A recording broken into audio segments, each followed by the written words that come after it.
feel incredibly lucky because I was very confused to feel like if I said too much, maybe I wasn't doing enough. And honestly, I couldn't be more grateful for the position that I've been given in my career from 7 to 14 to now.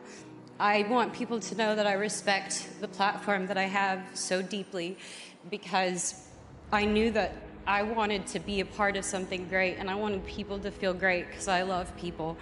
But specifically this year, I would like to thank my amazing team and my family because they stuck with me through some really hard times. And I got to do a lot this year, even though I had a couple of other things to do. But I feel like for me, with my music, I've really been able to illustrate the things that I want. And I'm reminded by a team of people who believe in me, even when I don't myself, and I couldn't be luckier. But I don't feel more proud. I've never felt this proud to be a woman in the industry than I do today. And that's because I actually feel comfortable with every single woman that has encouraged me.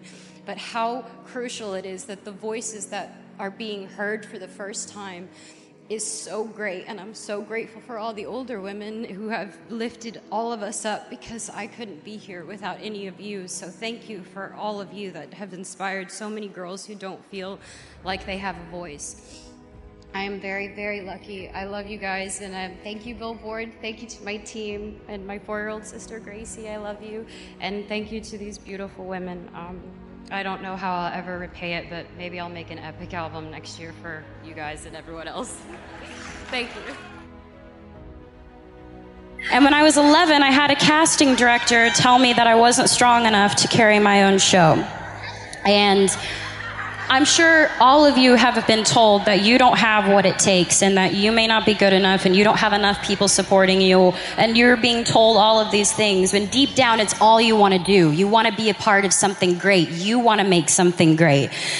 And it does more than knock the wind out of you. It crushes you when people try to tell you that you're not good enough. And it almost did for me, but there was my mom next to me, stronger than ever. And she said, the most important thing is to always trust in myself. If I'm doing something because I love it, I should do it because I love it, and I believe I can do it. So she told me to keep going. Thank you.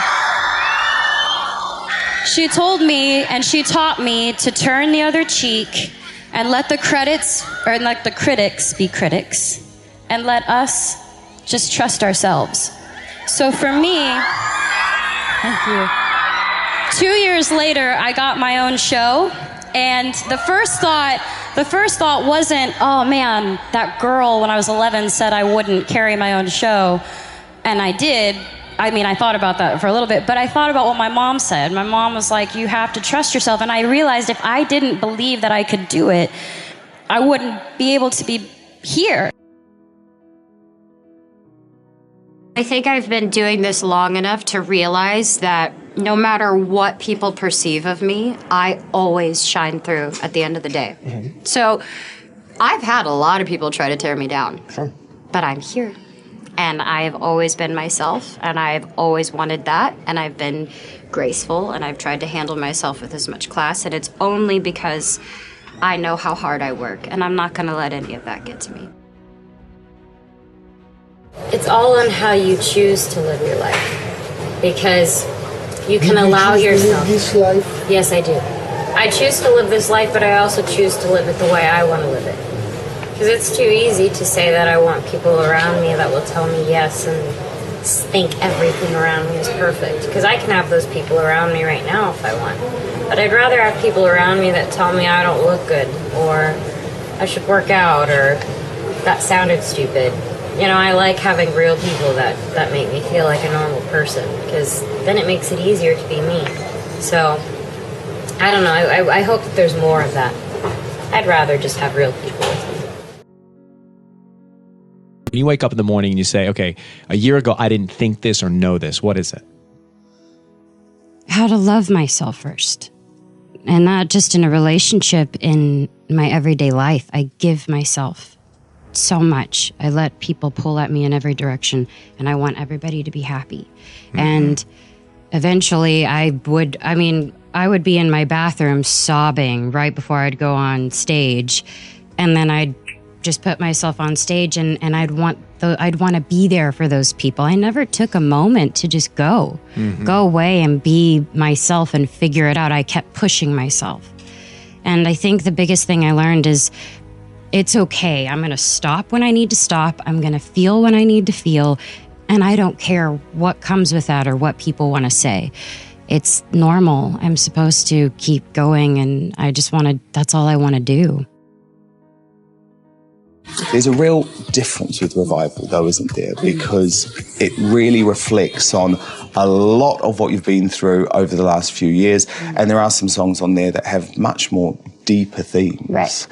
What was that like for you, putting that out there? Was the process of putting the album together quite cathartic? Yeah, I think the beginning of my career, it was very tailored. It was very precise. Sharing the vulnerable, raw, messy side wasn't necessarily... If you take the album sort of on a whole, it's quite actually empowering, and it feels like you finding your voice. Absolutely. A little bit. And also, I guess, being prepared to be on your own as well. There's vulnerability. Yeah, there's vulnerability. I think the definition of strength is being vulnerable and being honest, and that doesn't mean you have to be like, I'm strong, I'm amazing, look at me. You can have those moments, but you won't have those moments unless you're like, I've been broken, I've felt things, I've messed up a lot, and I'm okay saying that. You are who you surround yourself with. I know that's such a cliche quote, but it's true. I've just witnessed it too much. It's easy to get caught up because, of course, you're thrown things, you're given things that are fun and exciting, but it's just, at the end of the day, success is nothing if you don't have the right people to share it with. You're just going to end up lonely. You're not meant to put a goal on your life. You're not meant to say, once I get there, I'll have it all. I think that's the biggest lesson I've needed to learn, is how to be present in that moment and to know that I'm always going to strive for something. I think everybody who's watched my story, they've seen that not everything has kind of been handed to me. And I've been honest about everything. Some of the things that haven't been me in the past, and other things I've been so passionate about and so spot on with. So if anything, that's what Revival represents. It's that I feel the most confident I've ever felt. And it goes like that. It's like, it's constantly changing. And I don't know, I think that's what I want it to feel like. It's crazy when you really believe in something. It's so different. And not to say that I didn't believe in anything in the past. I just didn't know what my purpose was. I didn't know what I was meant to say, how I was supposed to say it. And then once I started experiencing so much, and I knew people were wanting to know what I felt, and I was scared, to be honest. And now to see it come to life, it's crazy. Everybody's path is different, everybody's going to do things differently. So honestly, I understand when you need to be free. It's like everybody, when you're younger and you need to experience something and you want to feel real things, you've got to go and explore who you are and find out what it's about and what you like and what you don't like. So everybody's different, and I'm just knocking on wood hoping that it works out, because it's never an easy transition being a kid and transitioning into adult. It never ends the journey, really. No. I mean, when do you stop growing? You keep going. Sometimes you have to just say, like, why would you want to make the situation miserable? I go to photo shoots, and I actually, working with Pantene, they were so sweet, and they're just like, you're so nice. And they said that to me as if that was shocking. And I looked at them, I'm like, why would I want to make this miserable for you and me? Like, we're taking pretty pictures. I'm flinging my hair around. Like, you have a choice. Yeah. It's like, if you want to be happy, be happy. And that's so hard to do sometimes. But it's something that I just have come to terms with more than ever lately in my life. And I think people just see that.